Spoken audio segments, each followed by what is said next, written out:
From the New Living Translation by Mrs. Beatrice Asante, reading Ezekiel chapter 7, the coming of the end. Then this message came to me from the Lord: Son of man, this is what the sovereign Lord says to Israel. The end is here. Wherever you look, east, west, north, or south, your land is finished. No hope is, for I will unleash my anger against you. I will call you to account for all your detestable sins. I will turn my eyes away and show no pity. I will repay you for all your detestable sins. Then you will know that I am the Lord. This is what the sovereign Lord says. Disaster after disaster is coming your way.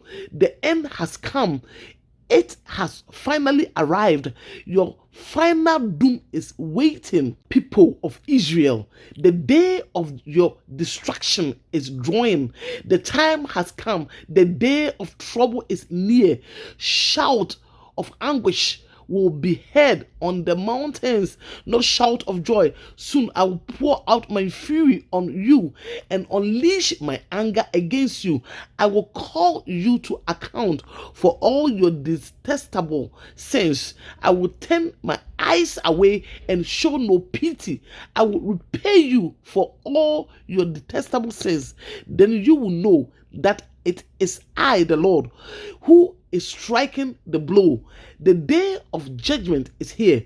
Your destruction awaits. The people's wickedness and pride have blossomed to full flower. Their violence has grown into a rod that will beat them for their wickedness. None of the proud and wicked people will survive. All their wealth and prestige will be swept away. Yes, the time has come. The day is here. Buyers should not rejoice over bargains, nor sellers grieve over losses, for all of them will fall under my terrible anger. Even if the merchants survive, they will never return to their businesses. For what God has said applies to everyone. It will not be changed. Not one person whose life is twisted by sin will ever recover. Destruction of Israel. The trumpet calls Israel's army to mobilize, but no one listens, for my fury is against them all. There are war outside the city, diseases and famine within. Those outside the city walls will be killed by enemy sword. Inside the city will die of famine and disease. The survivors who escape to the mountains will mourn like doves, weeping for their sins. Their hands will hang limp. Their knees will be weak as water. They will dress themselves in burlap. Horror and shame will cover them. They will shave their heads in sorrow and remorse. They will throw their money in the streets, tossing it out like worthless trash.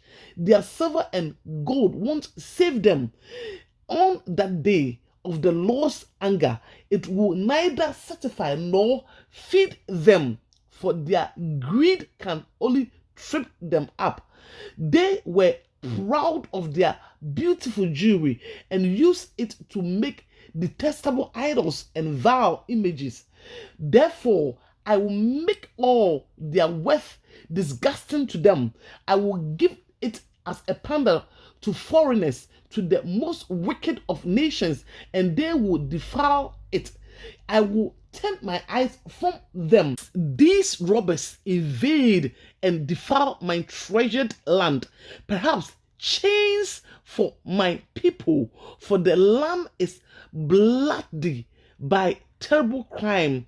Jerusalem is filled with violence. I will bring the most worthless of nations to occupy their homes. I will break down their proud fortress and defile their sanctuaries. Terror and tremble will overcome my people. They will look for peace but not find it. Calamity will follow calamity. Rumor will follow rumor. They will look in vain for a vision, from the prophet. They will receive no teachings from the priest and no counsel from the leaders. The king and the prince will stand helpless, weeping in despair, and the people's hands will tremble with fear. I will bring on them the evil they have done to others, and they will receive the punishment they so richly deserve. Then they will know that I am the Lord. Amen and amen.